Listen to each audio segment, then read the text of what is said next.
Hello, hello, hello, and welcome to my transformational life. My name is James Pruitt, and I am here to help you transform mentally, emotionally, spiritually, and financially. And we are taking advantage of a new cycle in our lives. We just finished a Magic Money weekend with Kyle Cease, and for those that missed my last video, I was given a 100-day challenge. And so I'm spending the next 100 days doing a daily meditation, and through my meditation yesterday, I decided I'm going to come and talk and do either a video or a live every day through this 100-day challenge to talk about the insights that I'm gaining and the growth that I'm having. And today we're here to talk about the mind shift and the magic formula that you need to shift your mind and shift your life. There's really one key ingredient that I found that we have to have if we want to make a shift in our mindset and in our way of being. If you're new here, I want to know, what are you doing right now to shift your thoughts, your behavior, and your mindset? Leave me a comment down below. I want to know what it is that you're doing in your life to create that shift. One of the things that's been coming up in a lot of my meditations for a while, and it really started coming into me today as I was doing one of my meditations. I've done like 3 different meditations between the meditation I did this morning, and then we did some meditations with the event with Kyle today. Gotta hydrate. And one of the things that we did in our own meditations is this idea that the one key that is like the magic bullet that you need to change your mindset, to change your focus, to change everything you're experiencing in your life. And I've talked a lot about the 3 pillars of change, which is changing our thoughts, changing our story that we tell ourselves and that we tell the world, and changing our behavior, the actions that we're taking. Those are kind of the 3 key pillars that we have to change in order to shift our emotional state, in order to shift our energy field, and in order to change the conditions that we're living in. We have to take control of all 3. There's one key thing to making that mindset shift that's absolutely essential. It's one of the things that most of the people I listen to are missing. See, I see people all the time that are going around talking about how they're the victim, and I'm not here to talk about victimhood. I know that things happen to us, and I know that there's mistreatment. There's things we can't control, and I'm not here to blame anybody or tell anybody that they're to blame for the things that they've have in their lives that they don't like. There's some energy things with that go along with that, which we will address later, but I'm not here to victim blame. Okay, I've been through some very disastrous things in my life. I've been through, I couldn't control the fact that my daughter was born disabled. I couldn't control the fact that my stepmother was abusive towards me and everybody in my life growing up. I couldn't control, some of the things that I've experienced as I've gone through life. I had no control over a lot of them. I spent a lot of time trying to control them. I wasted a lot of energy trying to control them, trying to change everything outside of me that was why I was a victim. But the key shift that I had to make, and it's the magic bullet that everybody has to make, and it's one of the big things that keeps coming up over and over and over again, is owning responsibility for your part. See, you can't control what happens to you. Painful circumstances are going to happen in everybody's life. But the key difference between the people that are survivors and the people that are victims, the key difference between the people that create a change, that use those circumstances as leverage to move forward versus as something to hold them back, is responsibility for your response to what happens to you. See, you can't own responsibility, and I don't blame or hold accountable anybody for what happens to them. But you are responsible for how you respond to it.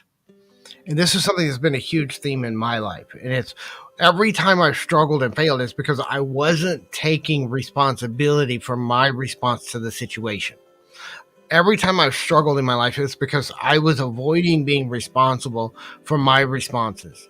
Mentally, my thoughts, for my story that I was telling about it, for my behavior, the actions that I was taking, I was avoiding being responsible for the things I could control. And instead, I was reversing that, and I was trying to take responsibility for all the things I couldn't control, which was the behavior of other people, the way other people were responding, the other people were acting. And so, as I made this shift in my own life, as I started shifting away from being blaming everybody else, and making this shift from judging and blaming and staying away and taking responsibility. And there's a difference between taking responsibility for what you say, think, and do. And there's a difference between that and blaming yourself or guilting yourself or shaming yourself. They are totally different emotional states, and they're totally different energy fields. So when we recognize that there's a difference between being responsible for our behavior and our response to the world, and then this guilt and shame and blame and all these negative emotions and worry and doubt, all those negative emotional states take us away from being able to be responsible. They take us away from really owning our part to play in the world that we're living in. And so one of the things that we have to do if we want to really move things forward is that magic bullet is first own responsibility for your response to every condition you've ever been in. Your response to everything determines the reality that you're going to live in, not what happens to you. Because I've seen atrocious things happen to a lot of people. And some people take those atrocious events and they use it as a catalyst to grow, to change, and to become something better. And it's the other people that use it as an excuse for why they were defeated. The only difference was in what they chose to do with the situation. So you can choose to be the victim. You can choose to be defeated. You can choose to feel let down. You can choose to blame. You can choose to throw blame or feel shameful or to feel guilty. Or you can choose to say, I'm going to be empowered. I'm going to take responsibility for myself. I'm going to own that I can choose how I respond, and I can choose to respond to the situation with love and with compassion and with a place of peace. And I can find a way to make this and make it better for myself, and then find that and take that experience and share it with other people to help them either avoid it or learn how to get out of it themselves. When I was in debt, this is one of the things that I talked about a lot is, we talk a lot about personal finance. When I was in debt, one of the first things I had to do was accept that it wasn't everybody else's fault that I was broke. It was my fault because I didn't plan financially. I didn't have money saved for an emergency. So when emergencies hit, I went into debt. That wasn't everybody else's fault that I didn't spend what I made. Yes, I didn't make enough money. I didn't feel like I was being paid enough by my employers. So guess what? I made plans and I made arrangements and I took actions that got me out of that job. Instead of sitting around blaming the government or blaming my boss for not paying me enough, I found ways to make money outside of the job, built it up, got myself out of debt, saved money for emergencies, had about 8 months worth of expenses in the bank, and quit my job and went to work for myself. But you have to own responsibility. That all started with taking responsibility for where I was at and for putting myself in that position in the first place. That's one of the key things that we have to do. We have to own that we made choices that may have been the highest choice that we could have made at the time. It wasn't about blame or guilt either. It was about saying, what, I made some of the best decisions I had with the education and the knowledge and the way of life that I had at the time. But I know better now. I've gotten a more of an education around money now. I've learned more about how this stuff works now. And I've put myself into a position where I was able to leave my job. I had to own it. I had to own responsibility for doing the work to get there. And it didn't happen overnight. It took us about 2 years to get there. I worked in a prison for 6 years and I wanted to quit almost from the day I started. But it took me 6 years to get myself financially into a position where I could leave. And it took 2 of those years was the work that we had to do to get out of debt, save money for an emergency fund, and start spending what we were making wisely instead of blowing money left and right on stupid stuff that we didn't really need. One of the biggest problems that's causing a lot of people to be in debt is consumerism. They're buying into marketing messages. And one of the things that I've learned is as we take this spiritual journey, as we do this inner work and heal our traumas and heal the things inside of ourselves and let go of the negative energies inside of ourselves, and we take responsibility for our lives, we start realizing that my peace and my freedom is more important to me than stuff. And especially stuff that's not going to make me happy. How many people do I know? And I know a lot of them. I knew some people that live in the very house that I live in that will buy stuff. They absolutely have to have stuff. They absolutely have to go out and buy it. They will not take no for an answer. And then as soon as they get their hands on it, they're off looking for the next thing to buy to fulfill them. Because they're living a life looking for this stuff to fulfill and not looking to what can I do inside myself to find that fulfillment? What can I do inside of me to find fulfillment? So I don't have to look to stuff to give me fulfillment. And I like stuff. I'm not against people having stuff. I'm against stuff owning you. Not just financially either. You know, I talk about people getting out of debt. That's stuff owning you financially. When you owe payments on stuff because you're buying stuff you can't afford, that's the stuff owning you in a very physical financial way.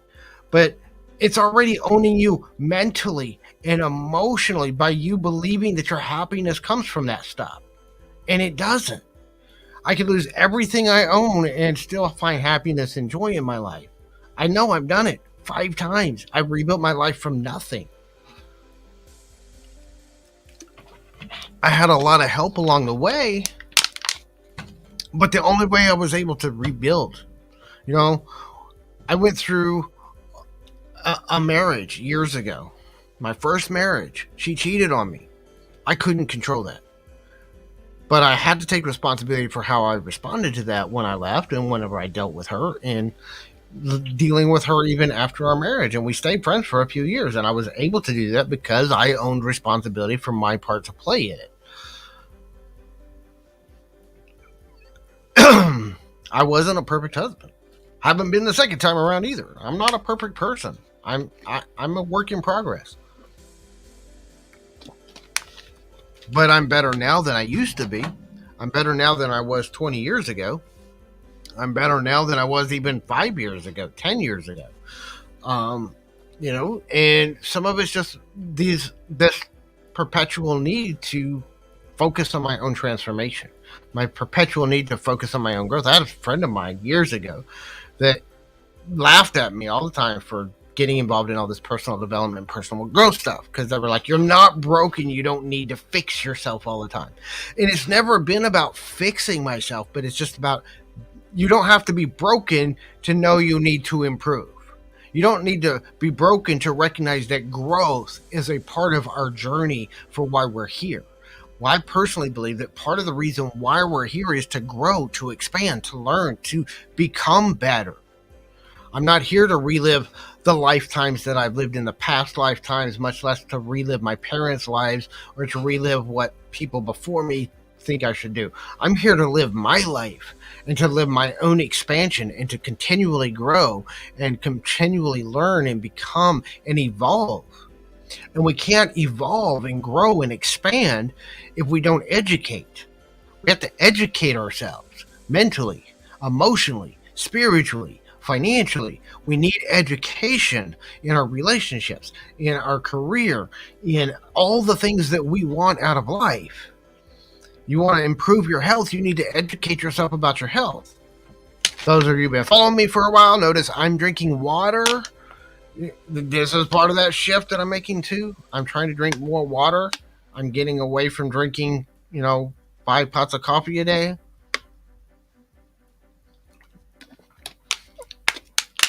It's part of that shift. It's part of that change. It's part of the transformation. But again, that's part of me taking responsibility for my own health. I got to take responsibility for the things that I'm doing that are unhealthy in my lives. One of the things is smoking. I've been smoking for almost 30 years. And that's one of the things that I'm working towards. I'm actually working on some things right now to help me slow down on smoking and eventually quit. It's not going to happen overnight, too. This is one of the big things. Especially when we have things that are really deeply ingrained habits, it doesn't change overnight.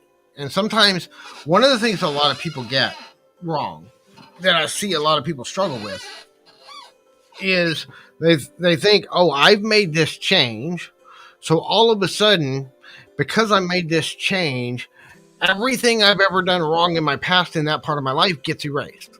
Well, I can quit smoking right now. I'm working on that. I'm working on processes and things to help me get better at that. But just because I quit doesn't mean that all of a sudden my lungs are healed and there's no residual side effects of me smoking.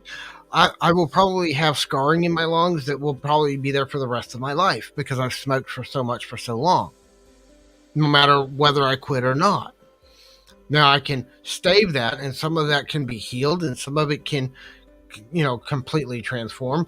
But there's some of that that's going to be there for the rest of my life because of the choices that I've made in my life up to now. I have to own responsibility for that. I have things that I've done in my past.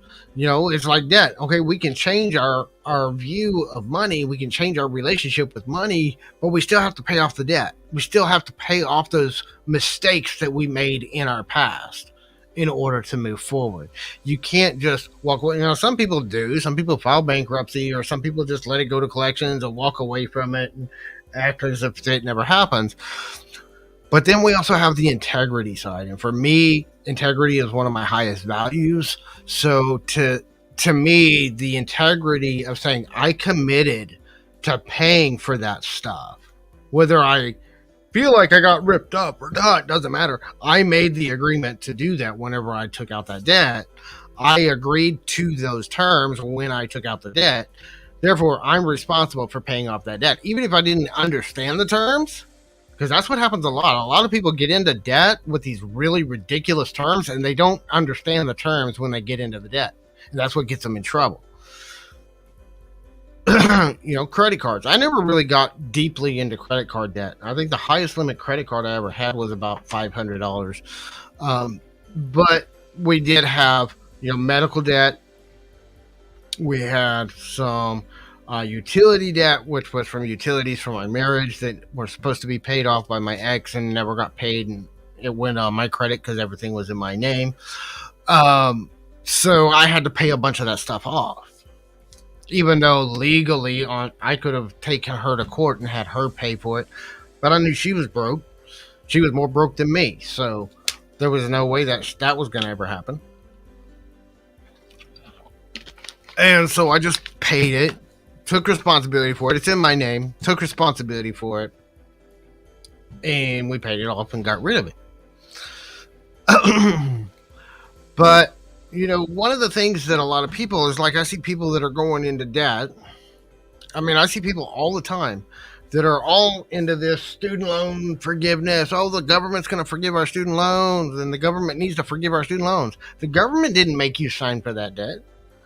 I mean, they secured the debt for you. They allowed you to get it, which I think was wrong, but that's a whole nother story. But they didn't force you to sign for student loans, and especially to get a worthless degree that does you absolutely no good in the real world. Because most of the people going to school and getting degrees shouldn't. Unless you're going to be a doctor or a lawyer or something that requires that degree, a degree is pretty much worthless in today's day. And there's so much cheaper, easier ways to get education. I am not by any means a stupid person. I've been to the public library. I have read, like, anytime I have a subject that I really want to learn, I will go to the public library and read every book that they have on the subject.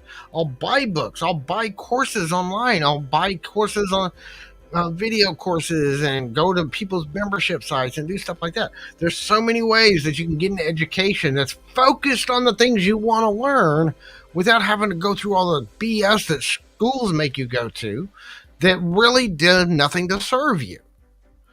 Now, if you want to be a doctor, I don't want a doctor or a surgeon that hasn't been to medical school. So, yeah, if you want to do something like that, or if you want to go practice law, then you need to go get a degree.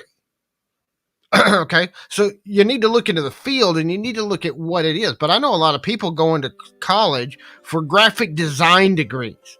You know how many graphic designers I know that are making fabulous incomes that have never had a day of formal training in graphic design? They simply got on the internet, they learned how to do it, and they just started doing it. Instead of going to school and having somebody from school tell them how to do it, and then most of what they taught them in school was BS anyway, and then they get out in the real world and they can't design worth a crap. Instead, the people that I know that started doing graphic design work and just got in there and started doing it, and they're making fabulous incomes because they're graphic designers. Now, I do graphics for my own websites and stuff, but I suck at graphic design. In fact, it's one of the things that I want to pay somebody else to do for me. But I'm going to hire somebody that knows what they're not somebody. I don't care if they got a degree. I care about what can they do. When it comes down to it, that's really what's important. It's not what degree do you have, what piece of paper do you have, what kind of certification do you have. You know, I can be a financial coach, and I can show you that I have a certification as a financial coach. It's pretty much a worthless piece of paper, just like everything else. But I do have a piece of paper that says I'm certified to be a financial coach. And you know what? It doesn't matter, because most of what they taught me, I don't even teach anyway.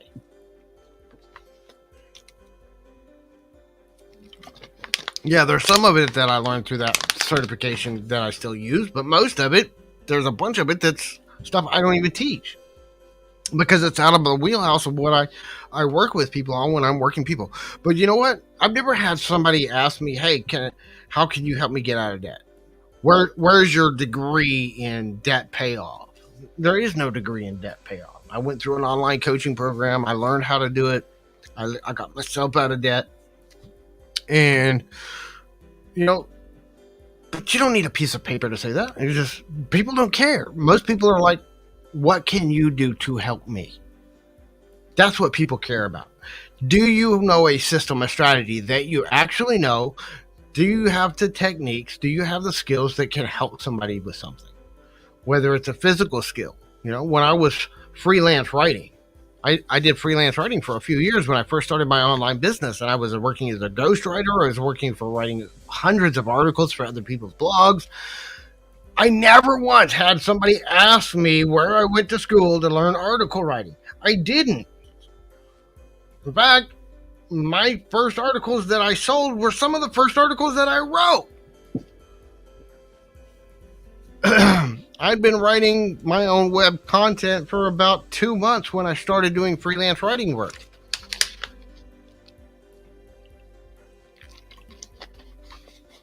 I also wasn't charging an arm and a leg. I was charging low rates. I was thinking I was getting like $6 or $7 an article for a 5 to 600 word article. And then over time, my rates went up. By the time I was done, I was writing usually about $1,000 word articles, and I was getting $25 to $30 an article. I also wrote ebooks. I wrote several ebooks for people. But that was, again, it wasn't about a piece of paper that said that I had the right to do it. It was about me learning the skills, developing my skills as I learned, and showing the value of what I could do for other people. One of the big lessons that I learned through this weekend with Kyle C's, it is something I've heard before in other ways, but one of the big lessons that a lot of people got was value, or money follows value. If you want to increase your financial standing and your financial well-being, money follows value. The more value you can bring, the more value you can show, and the more value you can give to other people. And the more specialized, this is one of the keys. The less people that can provide the same value you provide, the more it's worth. That's why some jobs are worth $10 or $12 an hour, when some jobs are worth $100 an hour or $1,000 an hour, or they don't even pay for the hour. They pay for the value. They pay for the results. A lot of coaches, consultants, those kind of people, they don't get paid based on how many hours they work. They can work 1 hour or 100 hours. It doesn't matter. They're getting paid for the results that they deliver, not for the amount of time they spend on it. One of the big shifts you've got to make in your mindset around money is stop trading dollars for hours and start trading value for dollars. Because if you can provide the same value in less time as somebody else, or more value in less time as somebody else, then you can get more money with less work. But if you can't provide more value with less time, if you're trading dollars for hours instead of dollars for value,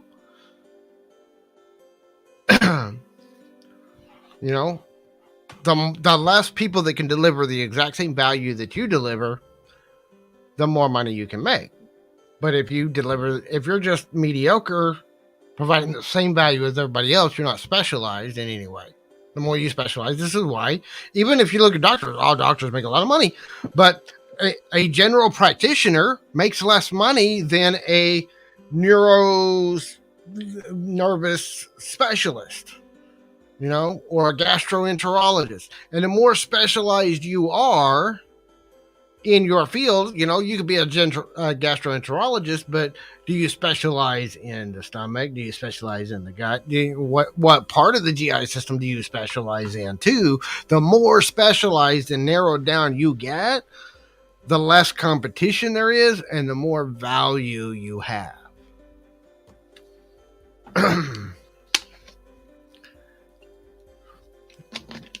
So that's something you have to understand. If you want to increase your income, you have to increase your value, and value is created through specialization. The more specialized and focused you can be, the more you can do. Like, I've got a lot of ideas of how I can take the things that I've been doing that are better general and specializing them in ways that I can create more value to very specific groups of people. We may have less customers, but we create more value. So we have a smaller niche group. We might not have millions of followers, and I don't care. But the more we can specialize into a very small group of people, the more we can provide value that's going to help people grow. And the more specialized the value, the more you're worth. The more value you bring, the more people are going to be willing to pay you without even thinking about it. But it's about bringing that value. But the number one key before we can do that, again, we go back to the magic bullet that we talked about. You're not going to specialize. Until you own responsibility for the value that you bring. If you want to increase your income, own responsibility for the value that you bring. And then you have to recognize that value when you see it. That's been one of my big problems. It wasn't that I didn't have the value. A lot of times, a lot of my issue over the years has been I didn't see my own value. I didn't see the value in what I could do for other people.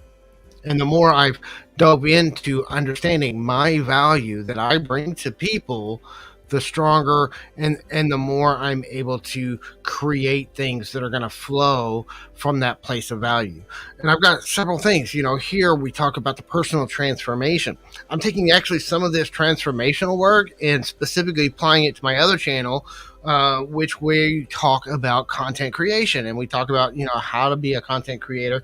And I'm actually taking some of these inner working things that are way outside the box of what is taught in that arena, and I'm showing how to bring that value and how to use these consciousness shifts and use these ideas in your content. And that's bringing a new level of value in a unique, specialized way. And not everybody in that niche is going to be open to it. It's going to be a very narrow group of people in that niche. But for the people that are in that narrow group, it's going to provide a lot of value because it's going to show them how to take these kind of general strategies and concepts that we talk about and apply it specifically to their content creation. And it cross promotes really easily with the transformational work we're doing here. That's another great thing, is whenever you have two different things that you're doing that can cross promote and cross reference each other because they're very tightly related. So that's what I wanted to talk about. Find your value, know your value, own your value, specialize as much as you can. Take responsibility for the life that you're living. Well, responsibility is really the number one magic bullet to transforming everything in your life. Once you own it, you take responsibility for it, and you can find that way to create from that place of responsibility, the more you're going to be able to live the life that you really, really want. We'll see you in tomorrow's video, where we're going to talk about tomorrow's meditation insights, which I have no idea what it's going to be. We are going to be doing our 100 days of daily insights through our meditations. Go with peace. We'll see you tomorrow.